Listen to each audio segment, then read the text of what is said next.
আলাইকুম। আব্বুর ছোট মেয়ে বলছি। কেমন আছেন সবাই? আশা করছি যে যেখানে আছেন সবাই অনেক বেশি ভালো আছেন। আমরাও আলহামদুলিল্লাহ ভালো আছি। আব্বু কিছু খরচপাতি পাঠিয়েছে ছোট ভাইয়ের মাধ্যমে।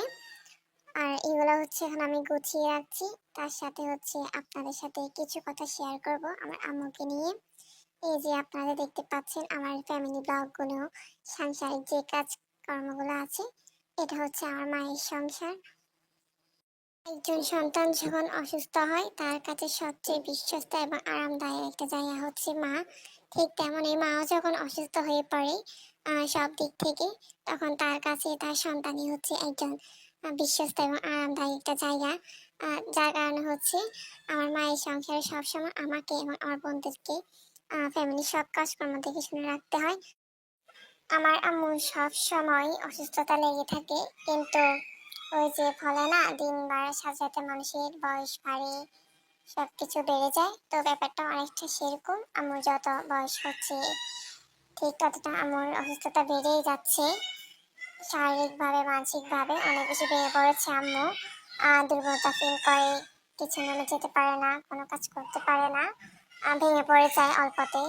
তো এসব কিছু দেখে তো আসলে মেয়েরা বসে থাকতে পারে না, না চাইতেও হচ্ছে মায়ের সংসার ধরতে হয়। যতটুকু পারি আর কি আমরা ততটুকু করার চেষ্টা করি আলহামদুলিল্লাহ।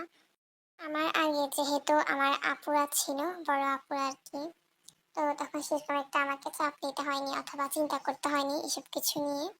তো যেহেতু আস্তে আস্তে সব আপুদের বিয়ে হয়ে যাচ্ছে, সেক্ষেত্রে আমার উপর একটা একটু চাপ আসতেছে, আমাকে একটু দেখতে হচ্ছে।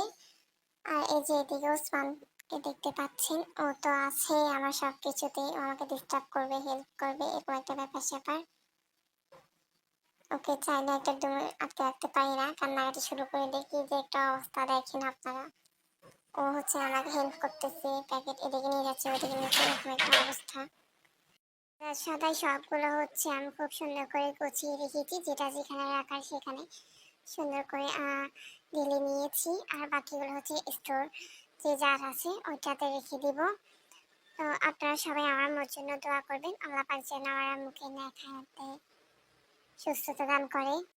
তো মায়ের কিচেন রুমটা বর্তমানে আমার কিচেন রুমে বলা যায়। আমি আমার মতো গুছিয়ে সাজিয়ে নিচ্ছি, সব নিয়ম মেনটেন আমি আমার মতো করে নিচ্ছি।